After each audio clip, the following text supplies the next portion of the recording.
So the key to cutting out your plastic and taping a car and making it as clean as possible, step one is you really need a brand new razor blade. A fresh razor blade every time you cut around your edges. For the simple fact that in like certain areas like this, you don't want to really apply a lot of pressure, because what you're going to do is you're going to cut through the tape and then you're going to be cutting through the car. A fresh new blade, you shouldn't have to put any pressure on at all, and it should just glide right across the plastic and cut it. This was kind of like a used blade. I've used it once, so this is the second time I used it. These blades do not last that long when you're doing cutouts like this. Usually 1 or 2 times per side, so almost 4 times total, and then you pretty much got to throw it away. They do not last that long, so you cannot cut out a lot of plastic with these razor blades. I don't know why, but the quality of them, they just go dull really quick. So every time you do this, I almost grab a new razor blade every car, depending on how big the job is, of course. Like one blade, if I was doing like a whole side of a car, one blade usually lasts me 1 cutout. This front end, like right now, this blade's pretty much trashed. Probably saw in the video some of the areas that I had to actually cut myself with my hand. It just perforated it, but you really want this thing to cut. That way all you have to do is pull the plastic up and it should make a clean edge cut, like along the headlights right here, like it did. And then you just go back through and apply your tape where you need to.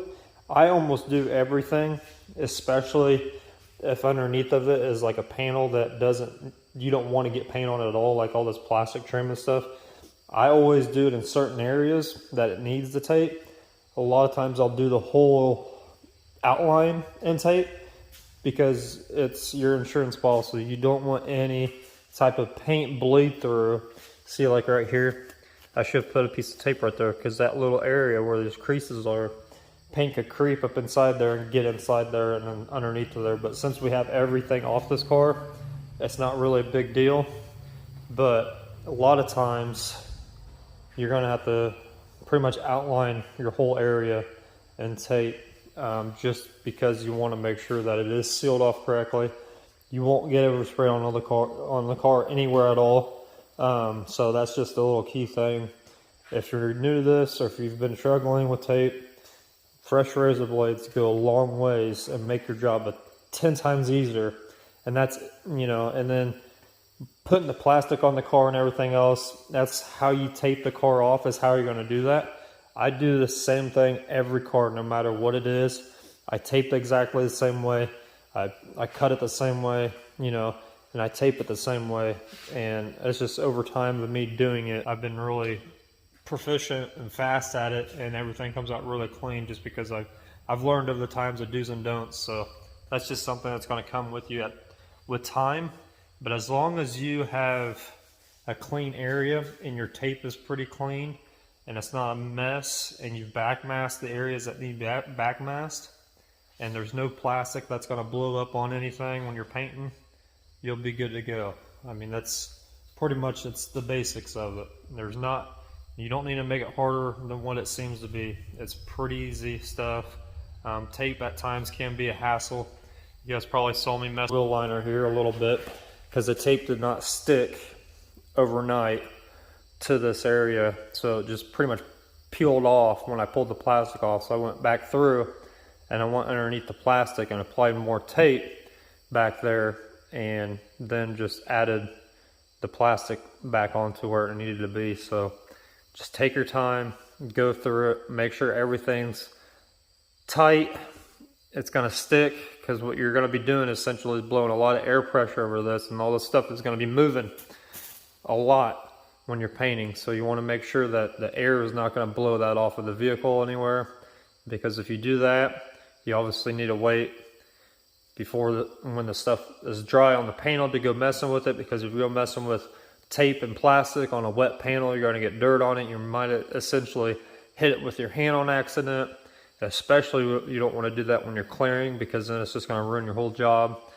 So you want to make sure this is right before you go on to actually cleaning, prepping, painting, anything like that.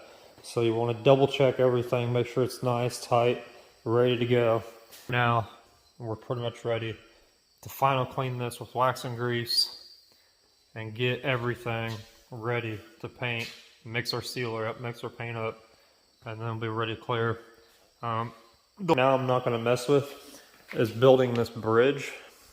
I'm not going to build this bridge until I'm ready to clear.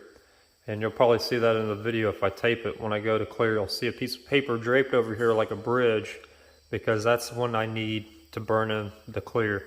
The sealer and the paint's all going to be up here in this area. And when I go to clear, I need to do that before I do the clear process. So that's why it's not covered. That's why it's just like hanging here right now, because I don't want to have that plastic or that paper in the way. Or I mean, you can go ahead and do it if you want to, but you really need to final clean everything before you do all that. So I'm just going to wait until the end of it when I'm ready to clear to do that bridge, and then I'll finalize all that before we go to clear it. And then once I go through and clear it, I'll pull that off a little bit, and then let the reducer, when I put the reducer in the cup, and just kind of melt that in there. That's just the way I do it. You can do it anywhere you want to, or anywhere you want, whatever. That's how I do it. Essentially, if you're really careful, or if you have a mini jet, you can just kind of pull this away after you get done clearing and cut it and spray some reducer and be done with it. But I want to build a little bridge, and that way everything creeps underneath of it and makes that really nice soft edge, to where all we got to do is maybe just hit it with a buffer, maybe some 3000. Makes it real easy.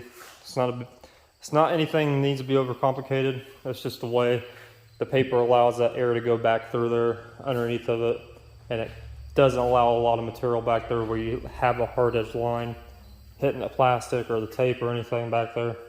So, but you'll see that after it's done. We'll get this thing cleared. I'll let it sit probably for 24 hours pretty much before I even take the tape off of it. I'm going to be using a medium reducer and hardener in the clear. So with it being kind of hot today, it should dry within a few hours. But to actually fully be able to touch it and everything, we're going to wait probably a full day just to make sure that it's ready, and I don't have to worry about fingerprinting it or anything like that. So I'm going to make some sealer up, get some wax and grease on this, wipe it down really good. If you need to, wax and grease it twice, just to extra clean it. You're not going to hurt it by cleaning it 15 million times. It's actually better if you clean it over and over and over again. I always clean it first with the glass cleaner. I'll blow everything off after I get done prepping it, and then I'll glass clean it, wipe it off, stick it in the booth. The stuff that needs to be waxed and greased will be waxed and greased. The things that are plastic that needs like a plastic cleaner on it will be plastic cleaned, and then I'll let that stuff dry after I clean it. Come in, tack it off, blow it off, and at that point you're ready to paint. So I usually do it twice, but if you need to, if you get something that's like really, really dirty, obviously you should have took care of that before you taped it up. But if you catch something, you need to kind of do a little more extra cleaning, go ahead and do it now. Don't wait until you find out when you're painting, because you're just it's gonna cause a mess, and it's gonna cause issues. It could cause fish eyes, things like that. It could cause your paint to mess up. So being a black car, everybody says black cars are really hard to paint, which is essentially true, but they are hard to paint because you see everything, but they're actually really, really easy to spray. You can almost let a toddler spray this. Sounds funny, but you actually could. I could have my wife come in here and spray the black, because you don't really need to blend it per se. You can just spot paint it, because there's no metallics, there's nothing in it you're gonna be able to tell where that line is. It's just pretty much essentially gonna melt into itself.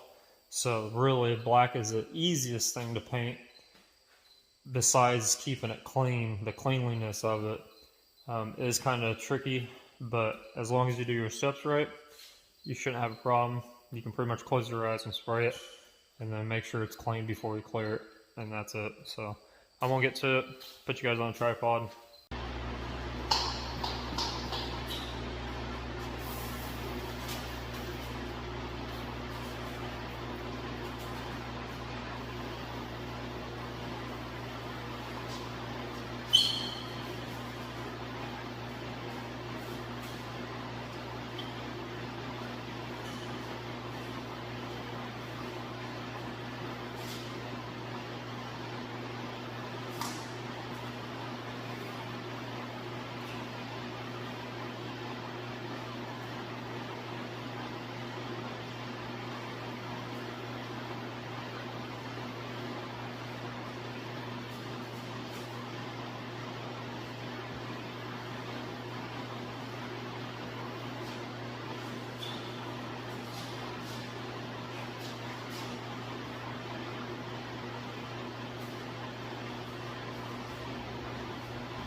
Alright, so got the car all wax and grease. The main thing with wax and grease remover is you want to consistently cover the entire area.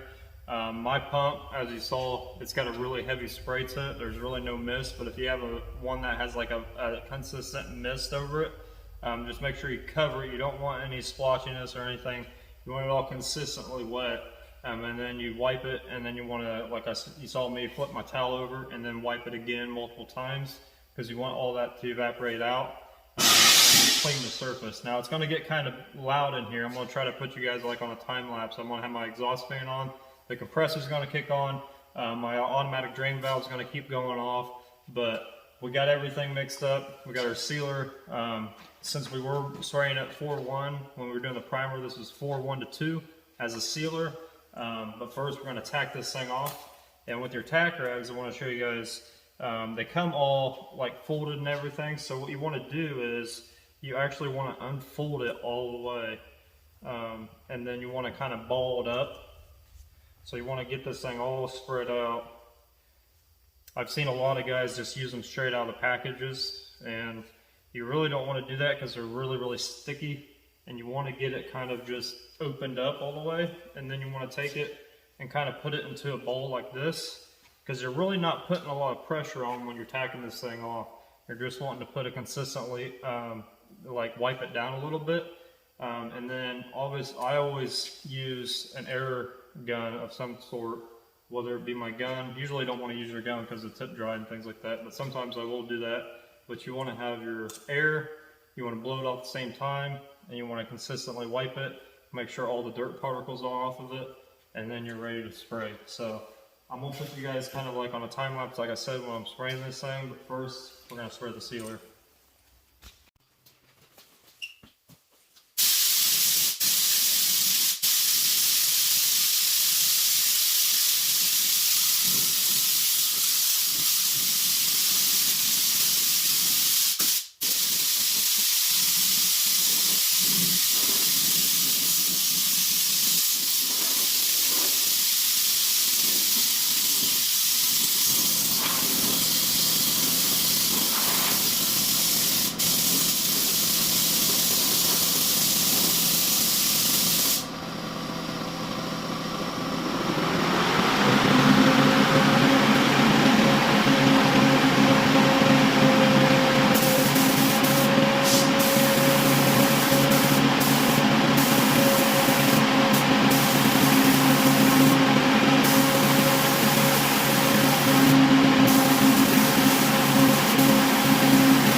Alright, so that was roughly, what, 5-8 minutes of spraying the sealer. The exhaust fans pretty much took everything out of here, so I'm going to show you guys what the sealer looks like to get an idea. All it does is look like a really flat primer that's really been thinned out. I'll show you guys. You can see where I kind of stopped the blend, and then the black paint's going to go right after that just a little bit. The hood. Like I said in the last video, he's going to lose some of this carbon up here, but that's fine because it was a repair. Same way with this fender, you know, that's going to go back right there. And the entire bumper, everything's spraying out really good. So as you can tell, this is pretty much flashed off in just a few minutes with how hot it is in here. It's probably a good 70-75 degrees in here right now. Use medium reducer. It pretty much dried by the time I went in there, cleaned my gun out, and mixed up some black paint, and came back in there and turned the exhaust fan off. It's pretty much dried up. So within minutes, it's pretty much ready to be tacked off again. Yes, I always tack everything. After every step I do, I tack it off, just because I want to try to keep the panel clean as possible. Don't want any dirt in it when I go to clear it, and it just keeps things really, really nice and clean. Goes by a lot faster just by taking that extra 2 minutes to tack everything back off. And then we're gonna start spraying this black, it's all it is black, jet black from House of Color. That's all it is. And I've got enough in here. I'm gonna probably do 2 coats. I could probably cover it in 1 if I really wanted to, but there's no need to rush this thing.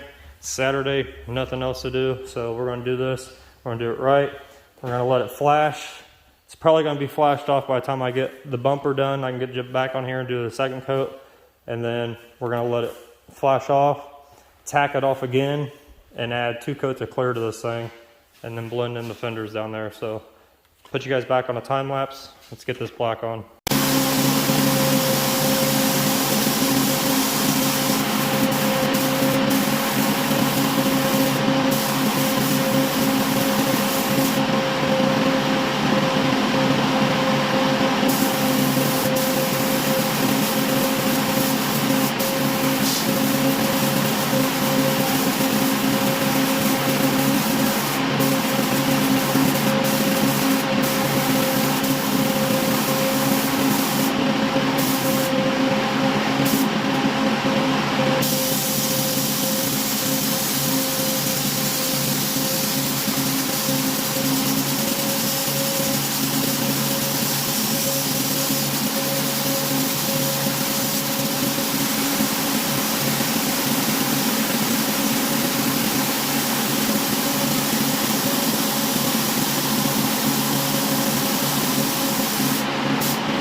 Alright, so base coat is on. I'm going to give it a couple more minutes to flash off to really get dry before we add the clear on top of it.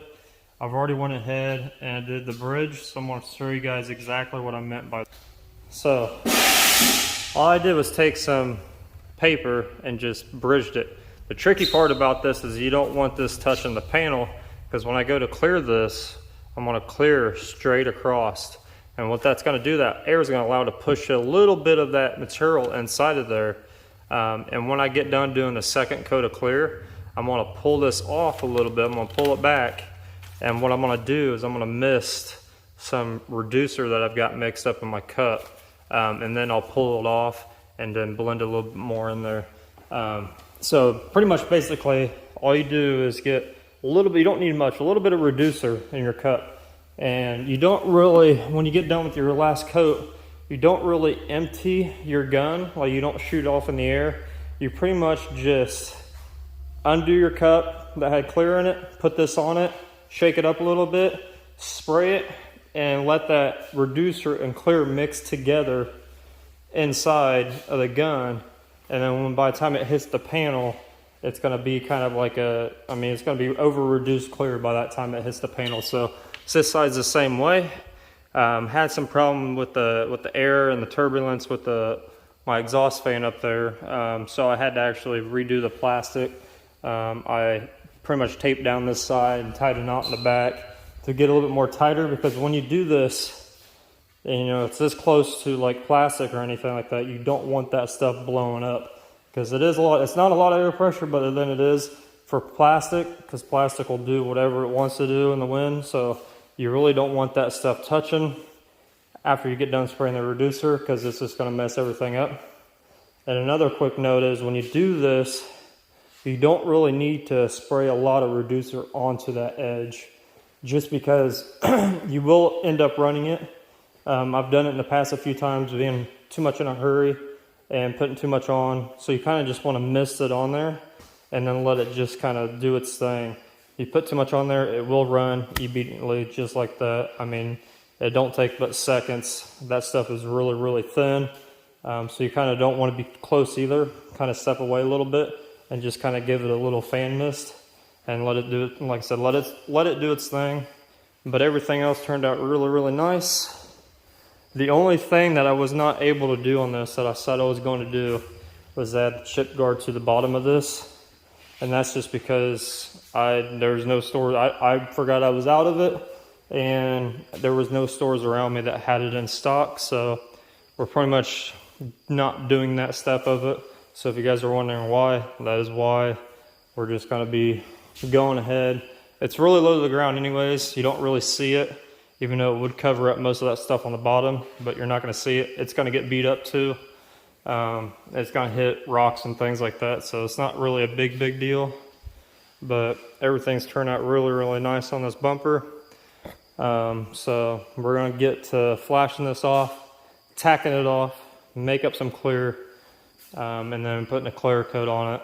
The first coat of clear I do put on this car, like I said in the very first video I did. I think I said it in that video, but I put a little bit of black into the clear, kind of like if you were tinting taillights or headlights or whatever. And then putting a coat of clear on top of that. So it's going to get one coat of clear with black in it, one coat of clear without black in it. It just gives it that really deep, rich black to it. So I'm going to put you guys back on a time lapse. We're going to get this thing cleared and get it going. So, and if you guys are wondering anything, I just saw this, but you see these lines in here where it's got the halo effect. By the time you clear that, it's going to be gone. Being black, it just melts itself right into it, so don't worry about that. But you can kind of see where I blended the hood a little bit because the sealer was right there, and how far back I blended. Just gave myself enough room. This side was really close to the paper, but just kind of blended it back. Make sure I cover that sealer up, and then give yourself a room to blend that area. So it's pretty it is kind of tricky when you're going to doing it. If you've never done it, or actually painting in general, you kind of got to think about it a little bit. But I just step in and just do it. I don't really think about it much anymore. But just want to show you guys what it looks like before we put the clear on it. So it's turned out really good. I don't see any dirt nibs in it right now. We're going to tack it off anyways. We're going to get it all nice and slick and ready for the clear. And the first coat, like I said, is going to have that little bit of black in it. And then I'm going to pretty much dust on the coat of clear, just because I don't want it to do anything weird, not being in a real booth. I want that clear to really stick in there and tack off really good. So I'm going to do that, and then we're going to hammer it on after that though. So apparently I didn't hit the button to record when I was clearing it, but it's been cleared for probably about 15-20 minutes now. I just shut the fan off. So I'm going to show you guys what it looks like fully cleared. When I got done clearing it, it looked really clean. So cross our fingers that it's still pretty clean, because right now it should be getting to that point where it's getting tacky, it's getting stringy, it's no longer wet. So it's starting to die down right now. With how hot and humid it is, like I said, the stuff should be dry in probably about 4 hours. But we're going to wait a full day because I don't want to fingerprint it. I don't want to do anything else like that. And clear, you kind of want to let it sit, the longer the better. And obviously anything that you need to buff, you need to at least wait 12 hours to do that if you don't have a booth to bake in it. But if you're using anything different than like what I'm usually using, make sure you go buy the tech sheets. It'll tell you how long you should wait for it to dry and flash and all that other stuff, that information that you need to know. But usually if I put 2 coats of house color on with the UC21, usually about 24 hours I can sand on it and buff it and not have an issue with it. It's still pretty green. It takes a long time for clear to actually get really super hard. And when this stuff does get to that point, it gets really hard. So it's easier to buff it when it's still kind of green, rather than wait, 2 weeks down the road or a month down the road to wet sand and buff it. It's just going to be a little bit harder for you to cut it and buff it. So I'm going to show you guys. I'm going to walk in here, try not to stir up a lot of dirt and dust. But it came out really good here.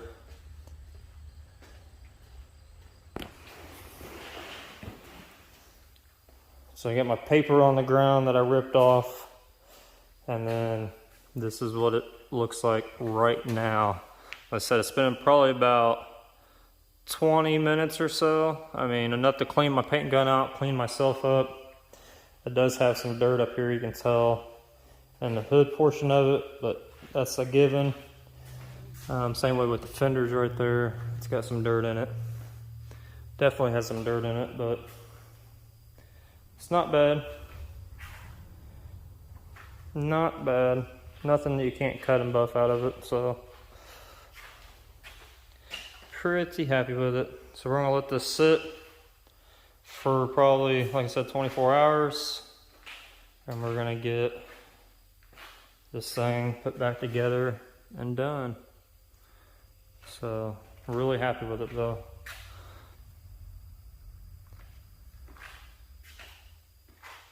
Kind of wish I would have sanded a little bit harder on the hood part of it, because there were like rock chips and pinholes that I still see in it, but I didn't want to burn through it all the way and go all the way back down to the carbon on it.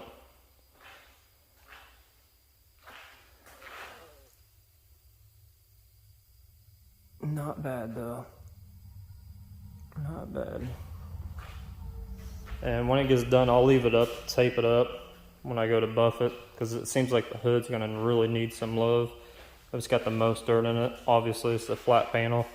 That's everything's sitting right on top of it, so anything that falls off the ceiling or off it, you know, any type of overspray that's in the air, it's going to fall right on top of the flat surfaces first. So that's pretty much a given with that. But other than that, I'm pretty happy with it. So should be able to wet sand and buff it pretty flat and get a. Yeah, I mean, that's pretty much it for this video. If you guys want to see the buffing part of it, to me it's the boring part. I don't really like buffing, but it does give you that final look of what it looks like. Or maybe you want to see what the car looks like assembled. Let me know in the comments. I'll do a short video on that when it's fully finished. But other than that, yeah, thanks guys for watching. And make sure you subscribe and like so we can grow this channel. That way I can continue doing this type of stuff. As I said, I do work full-time still, so it's a lot of extra time for me to do things like this and tape them, and do the work itself in general is a lot of work. So just make sure you like, subscribe, and I'll keep putting content out there for you guys. Thanks.